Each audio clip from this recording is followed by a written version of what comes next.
the hall piece will come forward into finals.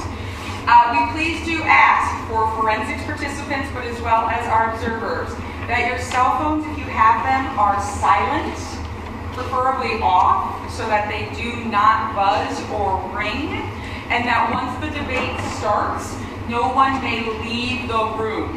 It will be about an hour. It will be 60 minutes, and then you'll be able to leave. We also ask that you refrain from talking, obviously, while the round is going on. So typically with debate, we do not applaud until the end, correct? So we ask you to hold your applause until the end, and then we will give everyone a round of applause. So, yes? Correct. There will be a 2-minute recess period where they'll be prepping their rebuttals. Please do not talk during that time either, as their brains are working very hard, as are our judges. May I ask you, could you tell us the resolution, because I can't remind, my brain is frozen right now. The UN, the resolution... The United Nations should revise its international guidelines for refugees and asylum seekers. Thank you. So, I'm so sorry I didn't have the phrasing in my head. So, for the affirmative today, we have from AS Doha, Duazara Khan and Abe Lindenlow.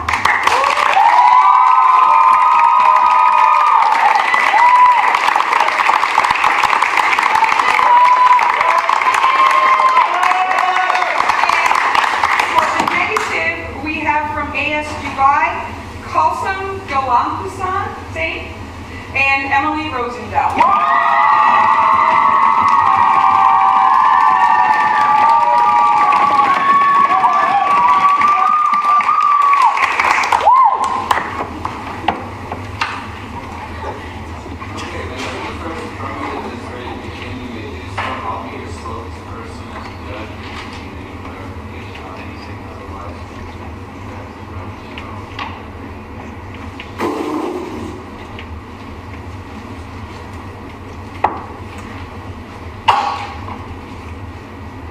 Good morning, honorable judges and fellow debaters.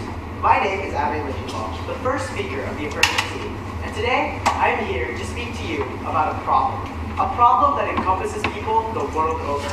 Right now, an exponential amount of countries in our increasingly globalized world close off their borders to refugees, and innocent lives are treated as simple scapegoats in world conflicts today. That is why the affirmative team believes that the United Nations should revise its international guidelines on refugees and asylum seekers. In order to have an understanding of the topic, there are key words that must be defined within the motion. The affirmative team would like to make the difference clear between guidelines and conventions. According to St. Louis University, defined in 2012, guidelines are general statements, recommendations, and suggestions, unlike conventions, which are strict rules. The affirmative team would also like to define refugees by the UN standard definition, which is someone who is unable to or unwilling to return to their country of origin owing to a well-founded fear of being persecuted for reasons of race, religion, nationality, or membership of a particular social group. Migration of these refugees are a huge problem right now. As of 2015, the UNHCR reports that 21.3 million individuals have been refugees, and according to The Guardian, the escapades of individuals from the Middle East to Europe is one of the largest crises, with over 1.12 million refugees displaced. Now, the guidelines surrounding refugee migration are critical right now because they advise governments on how to approach accepting, dispelling, and working with other countries on the topic of refugees. The opposition may bring up the fact that guidelines are not absolute, and therefore they are meaningless. However, this is quite simply not true. An independent assessment done by Pew Research finds that the guidelines are a key reference tool on global resettlement policy and practice for resettlement countries. Examples of the effectiveness of these guidelines is that according to CIS, due to the handbook and guidelines surrounding refugees, the United States has donated over $419 million to the UNHCR since the beginning of the Syrian crisis in 2011. In fact, according to Brown University, the governments of Argentina, Austria, Belgium, Germany, Italy, Japan, among others, take large influence from the UNHCR guidelines in order to set specific rules about refugees in their region.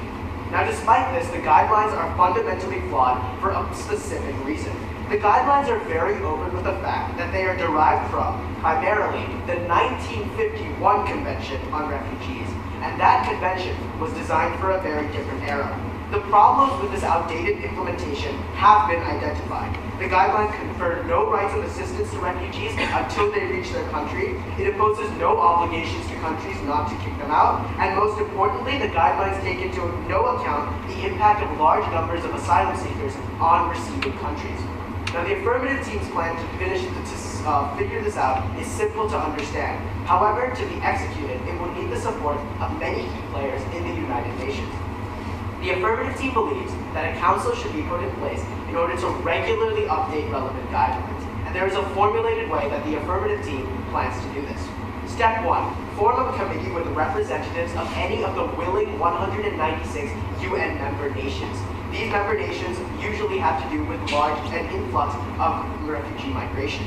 This will be in order to increase variety of opinion, whether positive or negative, and will also lessen the possibility of corruption due to separate independent needs and not just a congregation of like-minded countries. Step 2. Regularly input revisions to specific guidelines, specifically those immediately pertaining to race, religion, gender, and border control and relocation. Step 3. Revisions can be submitted from this subsection of the UN to the United Nations General Assembly through the executing agency of the UNDEF office, as described in the UNDEF Project Revision and Extension Guidelines. Step 4. Once available, the United Nations General Assembly can ratify the guidelines as they please to separate countries. And since these guidelines have already been checked over by a council of UN representatives, the chance of passing is extremely high.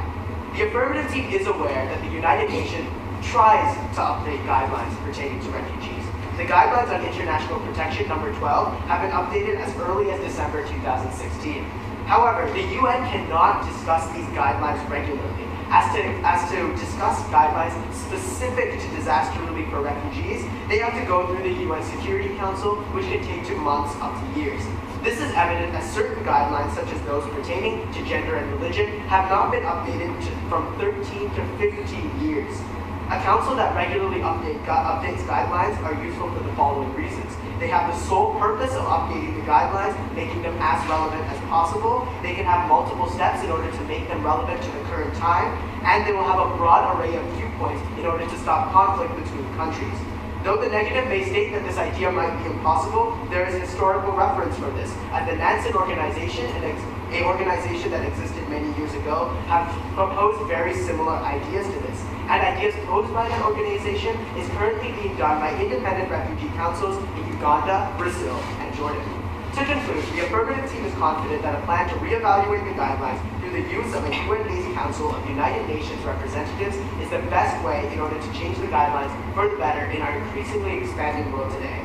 The UN should revise its international guidelines on refugees and asylum seekers. Thank you.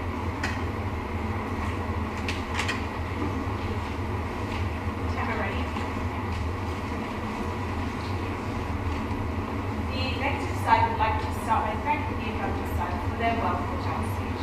However, we still have a few questions. Could the affirmative first state the number of refugees allowed this 21.3 million. And is the affirmative side aware that, according to many other sources, there are actually 65 million? The affirmative team is aware of that. However, that is 65 million displaced people, not specifically refugees. This can also cause internally displaced people, which is not the topic of debate. Thank you. Is the affirmative side aware that according to the guidelines currently in place on refugees, that all matters concerning refugees and their health and revisions to the guidelines have to go past the High Commission for Refugees? The affirmative team is aware, and the affirmative team stated that it's a very difficult process. Having an original council focused solely on this will make the process faster. So is the affirmative side trying to say that they will undermine the power of the High Commission? The affirmative team is saying that the High Commission would have to meet on a regular basis specifically for this, and a council specifically dedicated can do this in a faster manner. Thank you. And who would be overseeing the office that the affirmative side is proposing to United Nations, very similar to the United Nations, the UN elects its own representatives in order to watch over the Council. The Council will have a very same procedure. However, the affirmative side stated that the council be made up of living countries, not elected countries. The affirmative team did not say it would be made up of elected countries. The leader of the Council will be elected by the participating nations. Thank you. And in reference to incentives, what will be the incentive for countries to be part of this council? The second affirmative speaker will continue that, and that includes economic and transport essentials for countries. Thank you. The affirmative side stated that they would be specifically focusing on gender and race and religion. Is the affirmative side aware that the only country at this point in time that has refused to take in refugees due to their race or religion is the United States of America? While the negative team has provided no source for this, the affirmative team has mentioned that they want to include not only race and religion, but also border control and relocation. However, for race and religion, why is this relevant if it's only one country? Once again, the negative team has provided no source, and there's evidence that the affirmative team has that more countries care about that. The affirmative side, please provide that evidence to the negative side. The affirmative team will provide it in due manner.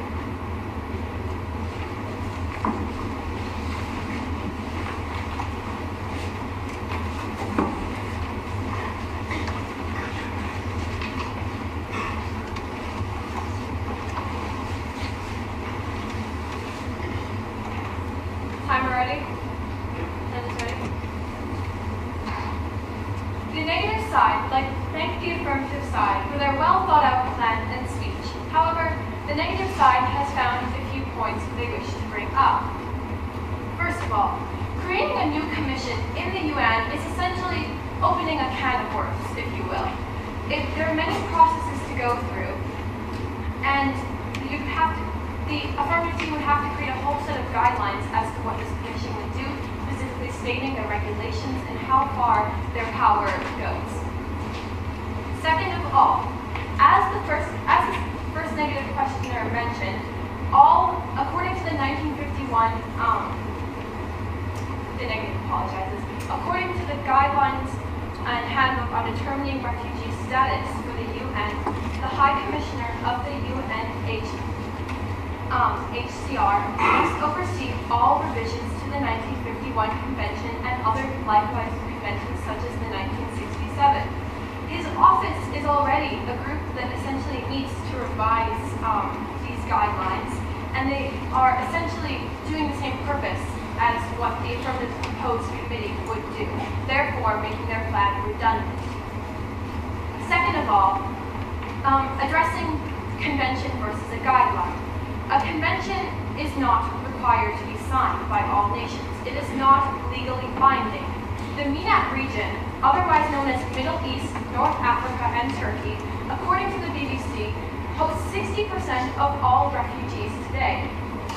And also according to the BBC, 70% of these countries have not signed the 1951 or 1967 conventions, therefore ensuring that these conventions do not reach the most refugees in the world. If only those willing would join such proposed committee that the affirmative is proposing, then how can they ensure that these nations, the ones most prevalent to this issue and hosting the most refugees, would join if they have no incentive to sign the initial convention even? Second of all, would every new crisis have a revision? The affirmative team mentioned that they would update it regularly based on the situations in today's world. However, our world is ever evolving and ever changing at a very rapid pace. And so would these revisions occur with every crisis, and would they change every so often? Next, the negative team would like to draw the House to the attention of Nansen International. Nansen International is a corporation that it's a committee that the affirmative has mentioned, and they stated that yes, it disbanded. However, the affirmative wished to model their convention after Nansen International. Nansen International, according to NobelPrize.org, according to the Nobel.org website, closed due to the crisis of refugees coming from Germany after World War II. They could no longer handle the amount of refugees, and they closed on December 31st, 1938. All in all, the negative team would like to say that this plan is infeasible. There are several points that the negative has mentioned, including the High Commissioner's office not being taken into consideration, the MENAC region not being taken into consideration, although this is the most prevalent region of the world to the issue, and that these points have been completely disregarded by the affirmative team. Thank you. The affirmative would like to thank the negative for a well thought out speech. However, the affirmative cannot help but see problems with it.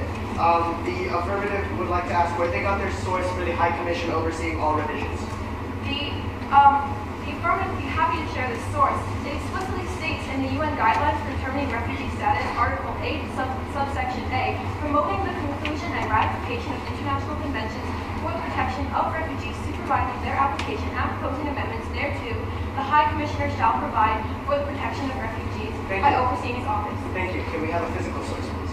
The second affirmative will provide one. Is the negative stated 60% of the MENAC region hosting refugees and 70% not signing the convention? Can we have a source for both? The negative team source BBC in there. Can we have a physical source? The affirmative is asking. The negative team. The negative team will supply the source.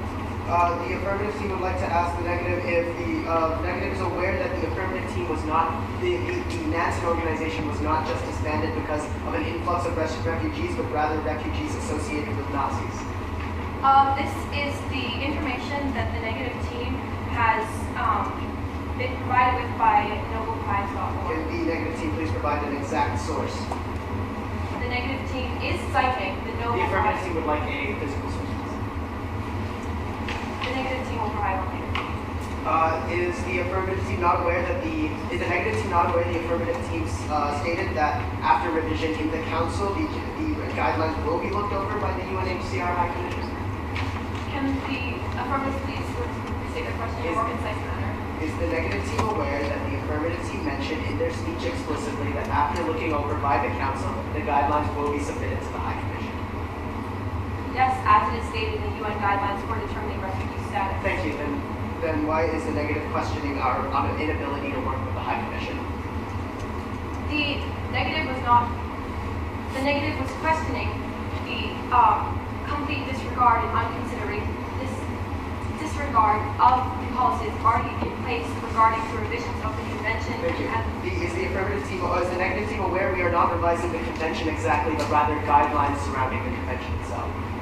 the negative team believes that the 1951 guidelines should be the main basis for all refugee guidelines as it is the most prevalent source. Thank you. Is the negative team aware that the countries can independently ratify guidelines that have to do with the convention? Can the affirmative team please restate the question more concisely? Is the negative team aware that that independent countries can sign the guidelines regardless of whether they have signed the original convention? The negative team does not see where the incentive would be for countries that have not signed the convention to sign new guidelines. Thank you.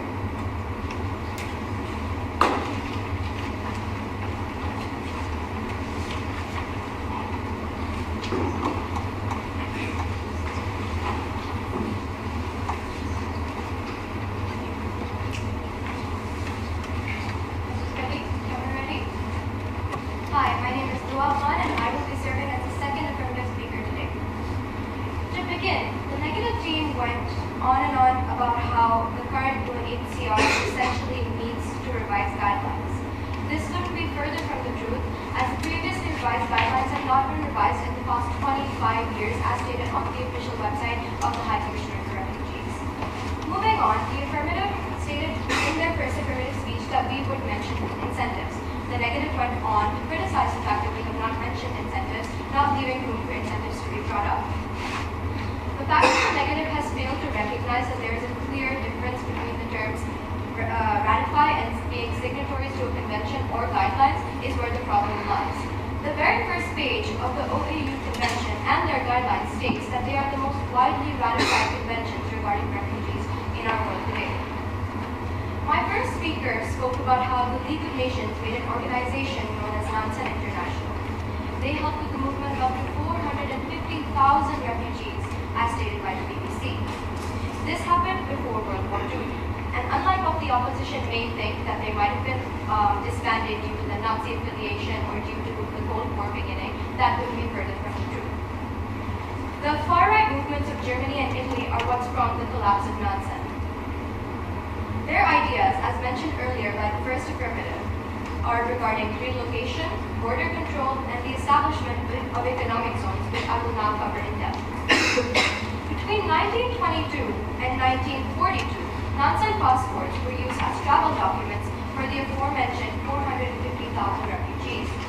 This included Assyrians, Turks, and Chechens that were allowed to travel across Europe and claim legitimate refugee status elsewhere in the world.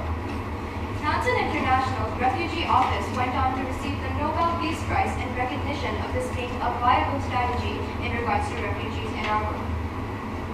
And while the opposition may say that the idea is outdated, as the organization was formed in the 1900s, we need to realize that we can learn from our history and move on to make positive changes that have worked in the past. These positive changes will include economic zones and the aforementioned humanitarian visas. The first thing that I want to cover is economic zones. Currently, Uganda has allowed refugees to have economic opportunity within their borders by letting them open businesses as well as work for pre-existing ones. Though many countries have refused to adopt the idea of economic zones, the idea, which could potentially integrate the employment of refugees as well as help boost the local economy, will help not only the country, but will mutually benefit the refugees as well. This will help the refugees provide sustainability for their families, as well as ensure sustainability within the country that they are going to, so they do not become a burden for those said countries. We recognize that this could benefit the country itself, influencing their economic and constructive strategy, and proposals like this are the ones that will put an incentive for countries as it benefits them. Another idea that I want to shed light on is the idea of humanitarian visas, as done by NANSEN earlier. Much of the tragedy and chaos that we've seen in Europe was entirely avoidable. It stems from a fundamental contradiction in Europe's current asylum policy, which is as follows: that in order to seek asylum or refuge in Europe, refugees must embark on often dangerous journeys and arrive spontaneously. And this is where the problem stems. Approximately 65% of all refugees have been known by the BBC as well as the New York Times to have died on these treacherous journeys. If you arrive spontaneously, more often than not, countries are also permissible to turn you away at the borders. This leaves refugees unable to go back to the countries they came from and no home to call their own. They're completely unnecessary journeys, and last year they led to the death of 3,000 people just on Europe's borders and within European territory, as stated by the BBC. If refugees were simply allowed to travel directly and seek asylum in Europe, we would completely avoid half of the journeys they have to take. And there is a way of doing that through the said humanitarian visa. This allows people to mention their requirements before they embark on their journeys and collect a visa at an embassy or consulate in a neighboring country, such as how Syrians have been known to travel to both Lebanon and Jordan and claim refugee status before making their transit to Europe. It costs approximately €200 to take a budget airline from Bodrum to Frankfurt. This has been known that the United States has claimed time and time again that they are willing to provide these budget airlines for refugees. However, with the new U.S. Government, other countries have stepped up, claiming that they are also willing to do this, such as Jordan, Lebanon, and Belgium. If we allow refugees to do this, it would remove the chaos that we see on Europe's front lines, as well as the Greek islands. It's politics that prevents us from doing this, rather than a rational solution. This is an idea that has been already applied. Brazil has adopted a pioneering approach where over 2,000 Syrians have been able to claim legitimate refugee status simply because they had a prior obtained humanitarian visa. And in that scheme, every Syrian who has gone through the process has received refugee status and been recognized as a genuine refugee within Brazil's borders. So all of the ideas that I've presented to you are ways in which we can expand on the existing guidelines as well as ensure that they're comprehensive enough to incorporate the world's problems today. The affirmative team is sure that their ideas concerning the building of a council to help refugees is extremely positive, and it is one that the UN should take into consideration and then move on to revise their international guidelines for refugees and asylum seekers, and specifically make a refugee council that is dedicated to improving updated guidelines. Thank you.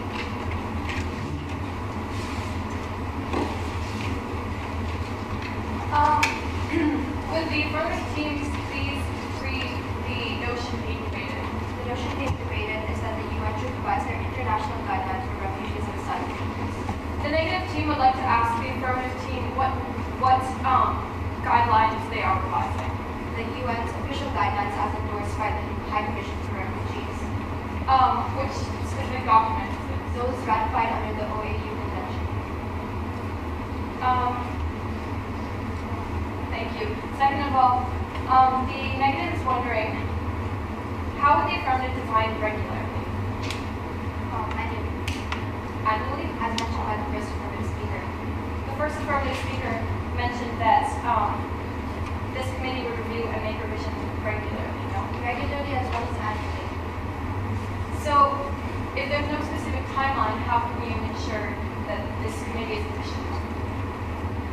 Annually is yearly, which is a timeline. Okay.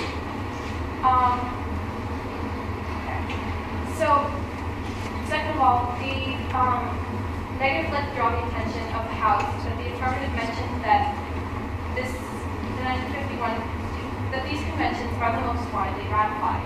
And, however, if the MENAC region, the Middle East North Africa Turkey region, has not ratified it, why does it matter if they're hosting 70% of refugees? And the negative please restate their question. The affirmative mentioned that this convention is the most widely ratified. However, why does that make a difference if the MENAC region has not ratified it? It doesn't make a difference because the MENAC region is one region where so many other countries are willing to take in refugees under the pre-existing guidelines with their requirement of extra verification. Thank you. However, the MENAC region is hosting 70% of refugees according to BBC. This is not a large population of refugees. It is a large population, but Thank it's you. not the entire population. Can the negative team please have some clarification on the economic zones? Economic zones, as mentioned by the second affirmative, would not only benefit the country that is taking in refugees, but also the refugees themselves. Thank you. The negative team is asking for clarification on not what economic zones would do, but the negative team is asking for clarification on how economic zones will be implemented. Economic zones will be implemented as seen in Brazil as well as Uganda by allowing refugees Thank you. to Is the affirmative team aware that Brazil is in a recession right now? Yes, but that doesn't Thank stop you. them from taking in Second of all, refugees.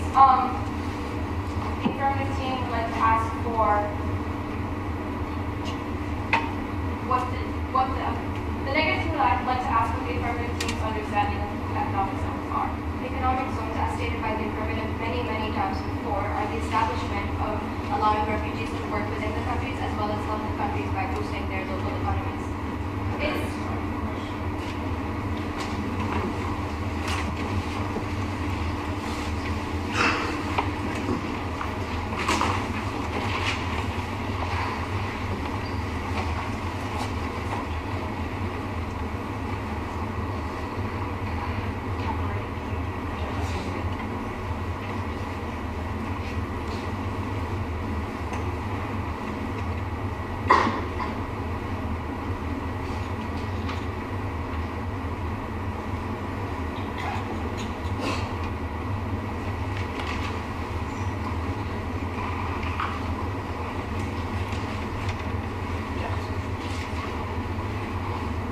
The negative side would like to first start by thanking the affirmative side for their well-being plan.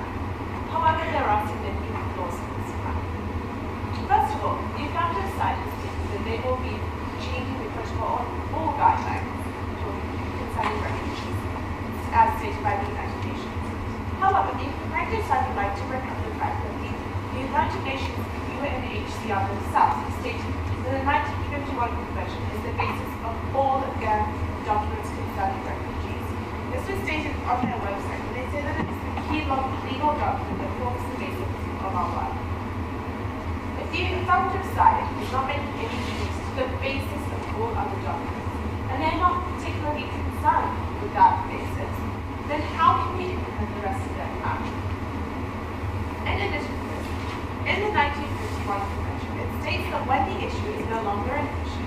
the person seeking refuge can no longer seek refuge under the UN guidelines.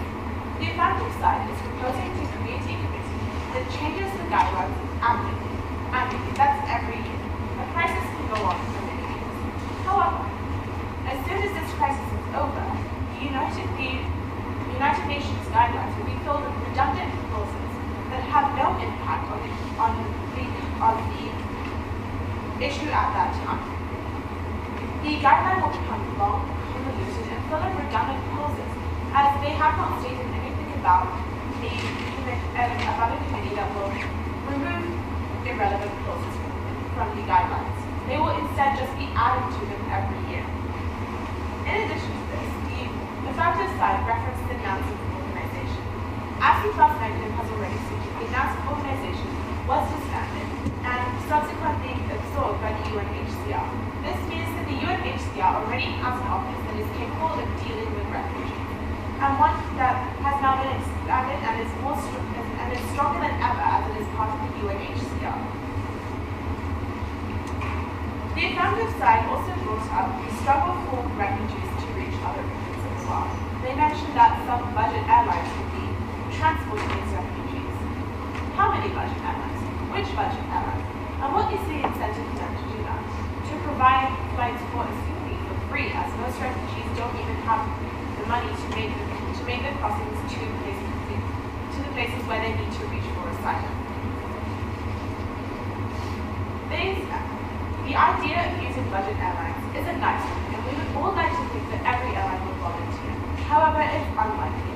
Many airlines are already facing economic problems and wasting flight staff and fuel on transporting refugees won't pay them anything, and for journeys which they will receive no money for, is hardly an incentive for those airlines to volunteer their planes.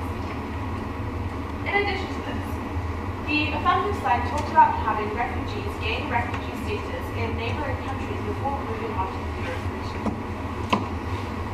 Yemen has already taken a 0.3% drop in their GDP since the start of the refugee crisis.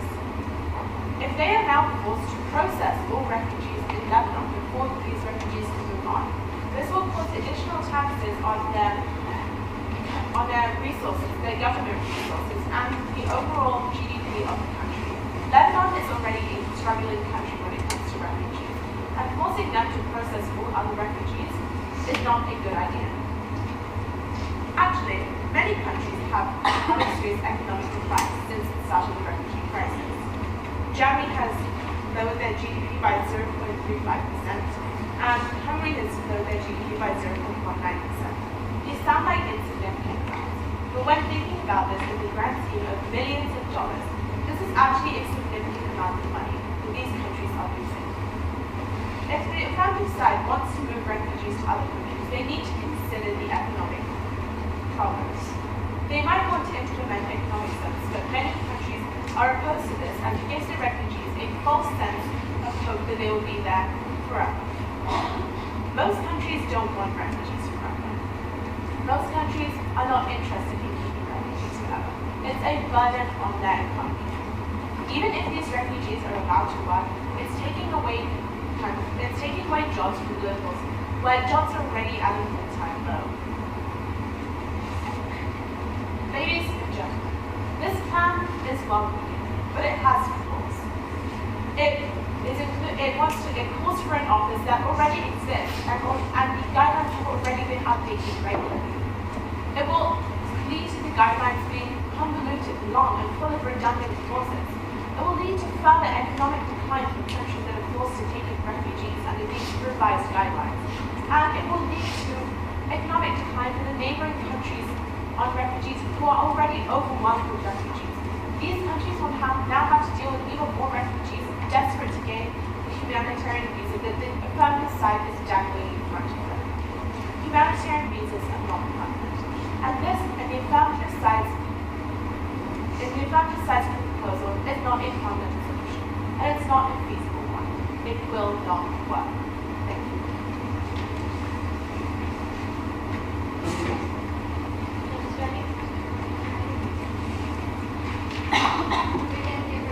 We'd like to thank the negative for a well thought out speech. however, does the negative side realize that we did mention specific guidelines, such as those pertaining to the relocation, border control, and economic zones? The negative side did even have a specific guideline. The affirmative side kept referring to guidelines under a set. And does the negative side not realize that the term revise, which is under our definition, can also mean add and subtract, meaning no change has to be made if the crisis is no longer continuing? Well, considering that the affirmative side was referring to certain topics, these topics did not seem to be ones that they wanted. Okay, thank you. And does the negative side realize that it costs more to smuggle refugees across borders than it would budget airlines? Yes, however, many refugees are not smuggled. Can the negative please provide a source for the lower GDP that they mentioned, such as that in Yemen, Hungary, and Germany? The economists. Can we please have a physical source? We will provide that. And they also mentioned burden on the economy. Can we have a source for that? Physical one, please? The source is again the economists, which shows the leverage. Can we please have a physical source? The first one. The first thing. Thank you. And as mentioned, that Lebanon already faces threats, but like in terms of refugees, and they're currently struggling to take in refugees. But the negative side was sure to mention that Lebanon is one of the MENAC countries that has not ratified this. So would the changes brought by the said organization not affect Lebanon? The affirmative side referred directly to neighboring countries. Lebanon is a neighboring country. In addition to this, the affirmative side also stated that countries can ratify conventions despite not ratifying the convention. The affirmative side did mention guidelines being ratified. Where exactly is negative get that from?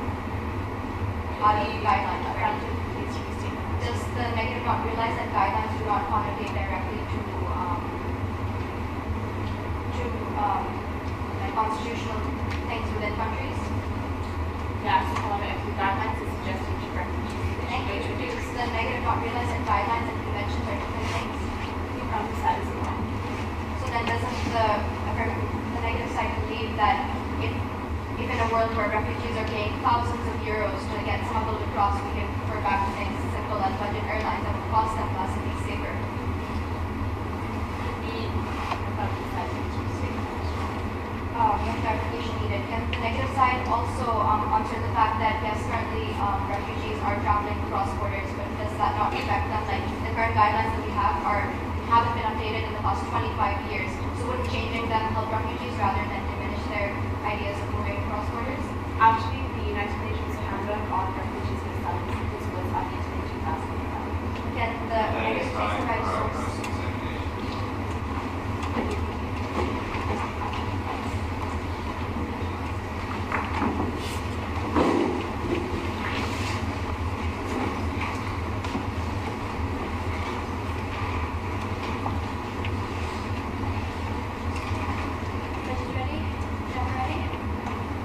Thank you for the recognition once again.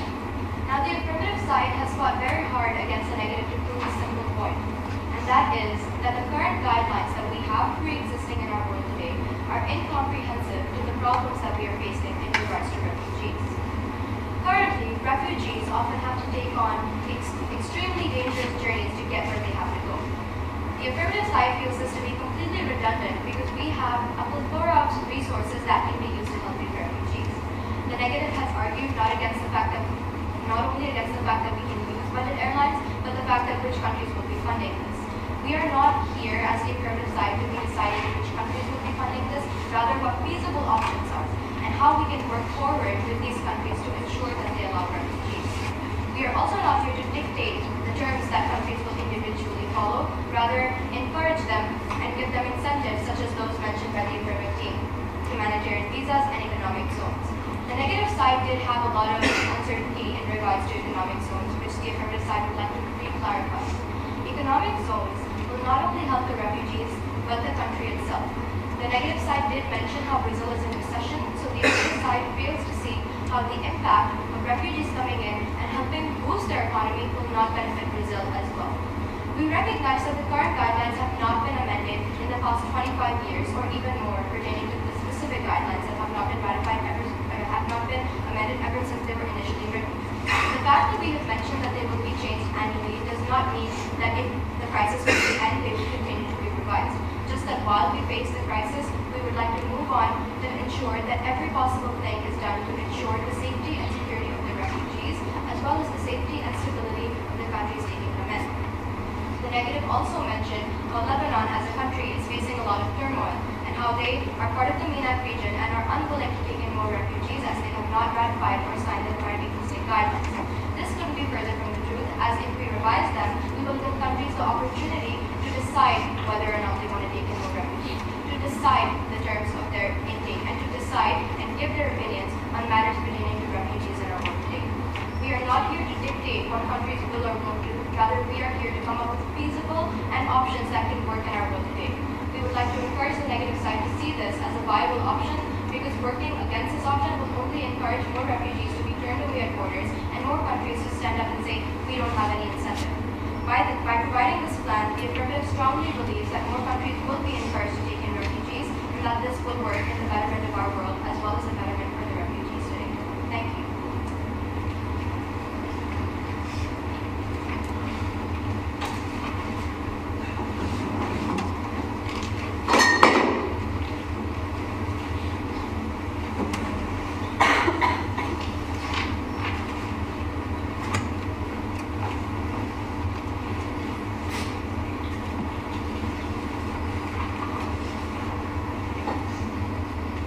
Overall, the negative would like to thank the affirmative for their well thought out plan and speeches.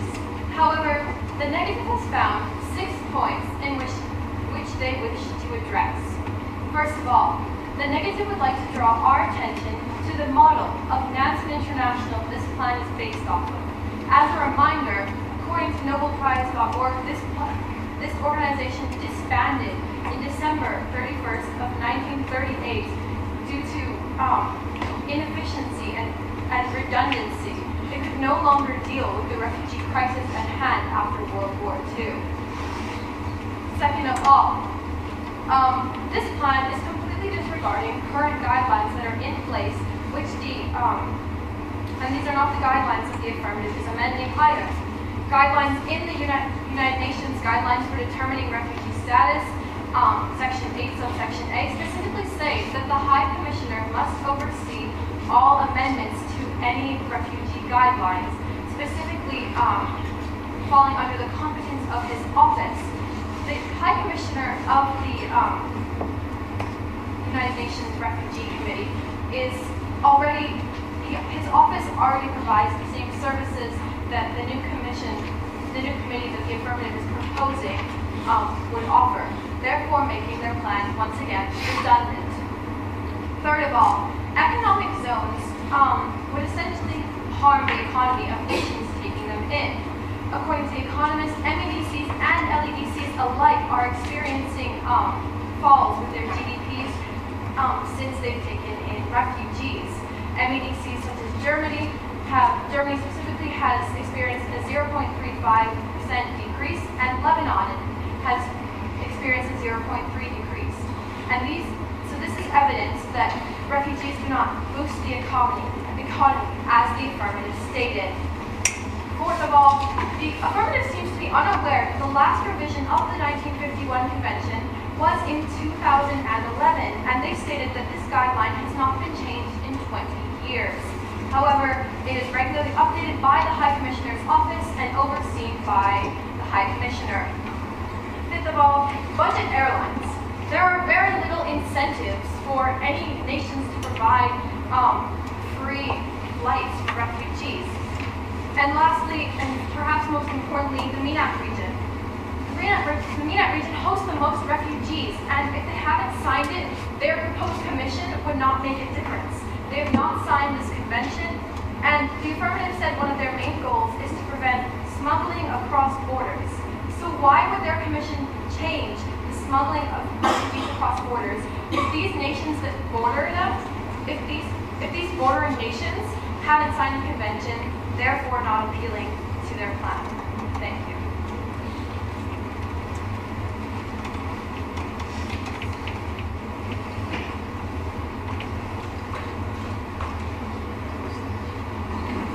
You have 2 minutes now for your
start by thanking the countryside for their well-being plan. However, we cannot endorse it. This plan has serious flaws, and serious things that the countryside has not taken into consideration. We'll start with the transportation of refugees by budget airlines. The countryside has not provided any incentives for budget airlines to transport refugees. Bear in mind, these are budget airlines. They don't have the surplus money to fund transportation of refugees. The next point, the providing of humanitarian visas by neighboring countries for refugees. First of all, this provides false hope for the refugees. By the countryside logic, they will not be forcing any country to ratify the changes that they make. This means that many of the neighboring countries which are in the MENAC region and have not ratified any of the guidelines so far are unlikely to do so in the future, have every right to refuse to issue humanitarian visas. So now these poor refugees, these struggling refugees, will arrive in this country, hoping, according to the guidelines they will be provided with a humanitarian visa, that they will receive one, will arrive in this country that has not ratified the guidelines and will not be provided with a visa. What are these refugees to do now? Ladies and gentlemen, they are providing them with false hope. In addition to this, the infanticide is proposing that the office is set up for the revision of guidelines. In the 1951 Convention, it already states that the High Commissioner shall provide for the protection of refugees falling under the competence of his office by promoting the inclusion and ratification of international conventions for the protection of refugees, supervising their application and proposing amendments thereto. The infanticide is proposing to undermine the authority of the High Commissioner for Refugees by creating a new office which is under the jurisdiction of the UNHCR and the General Assembly, not the UNHCR. This is a serious breach of UN protocol to undermine one organ in the UN just to set up an office for something that organ already does. Ladies and gentlemen, we cannot endorse that. In addition to this, the office is supposed to be led by an elected member. However, the rest of the members will be voluntary. How are we to know that these will not be biased countries? They may all be from the MENAC region. They may all not want to revise the guidelines at all because they won't be passing them. There is nothing to say that this will be. Ladies and gentlemen, this plan is unfeasible and has serious flaws. There is no way that we should endorse it. And the negative side urges all of you not to endorse it either. Thank you.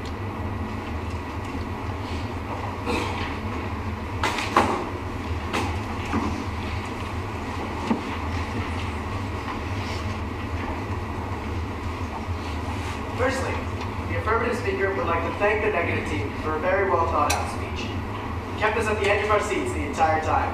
However, there are some very pertinent flaws with the negative team's arguments. Firstly, the negative team spoke about the convention being revised in 2011, the Nansen organization crippling due to the amount of refugees, the MENAC region and the amount of refugees they take in, the economist, the Brazil recession, the GDP fall of 3 separate countries, and the latest official guidelines being updated earlier, as well as the High Commission Office of Refugees.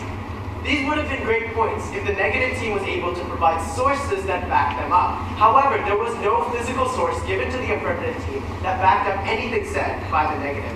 The negative also went through the idea of the changing of the convention, with the latest convention change being in 2011. Ladies and gentlemen, the motion here is to change guidelines, not conventions. The affirmative team made it quite clear the difference between the two in the first affirmative constructive speech. The negative also spoke about the cost of budget airlines not being supplied and for it to be free. However, the affirmative team made it quite clear the amount that it would take for refugees in order to buy transport, and it would be cheaper from the illegal immigration that they take to countries such as Greece, which is exponentially higher, as the affirmative team has said time and time again. The negative team also ignores independent ratification. Ladies and gentlemen, if a country does not sign the official 1951 1951 convention, they can still independently ratify specific guidelines, as shown in the OAU guidelines supplied in 1967 to multiple member nations of the African Union, even though they did not have the signing of the convention at the time. The affirmative team has clearly suggested the following: regular revision of guidelines through a council.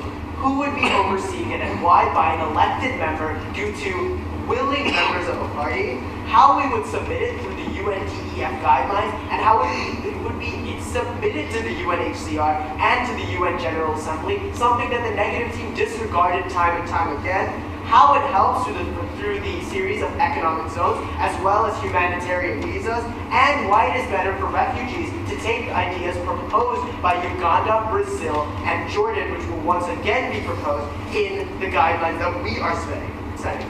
Ladies and gentlemen, the negative team used the word false hope. The affirmative team is providing false hope. The current convention guidelines do exactly that, but what the affirmative team is suggesting is providing these refugees with a hope, with a true hope, to see economic benefit for their families, their friends, and hopefully themselves. Thank you very much.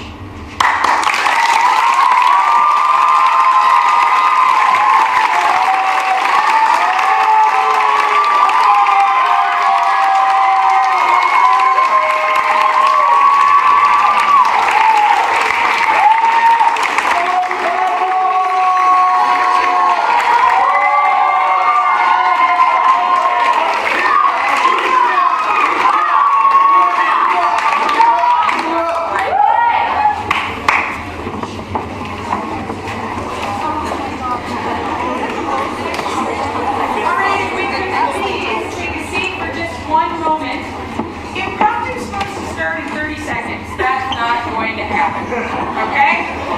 What we are going to do is at 9:45, we should be able to start. That gives 15 minutes to sort of decompress. Let the judges take a moment. You guys are dismissed, by the way. Thank you very much for judging. Impromptu finalists. You will be meeting in the green room on this side of the theater. So if you have any impromptu finalists that were watching the other team, then you need to coaches, please let them know. But we will start impromptu promptly at 9:40. Ah, you got it. Good. I didn't know if you were listening or not. So thank you for being great audience members. If anyone wishes to start, you should be back and settled by 9:41. Got it?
Hey,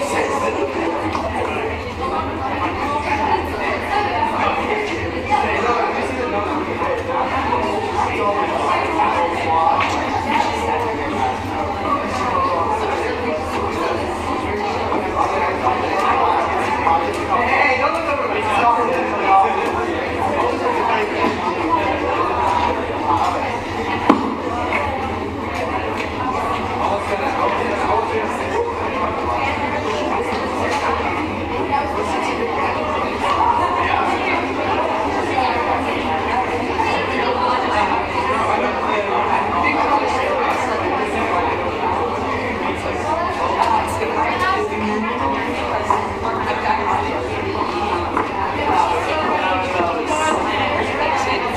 Especially if you're upstairs, that's fine. Great, thank you.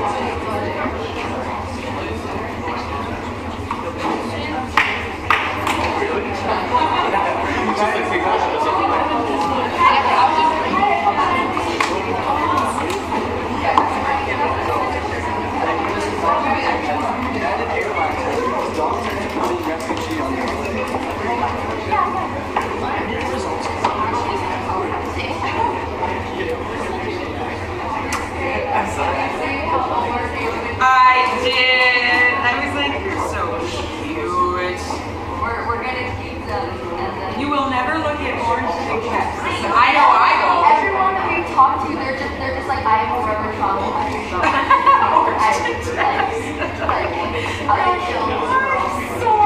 Two. You're like, you didn't listen to the story. It's two.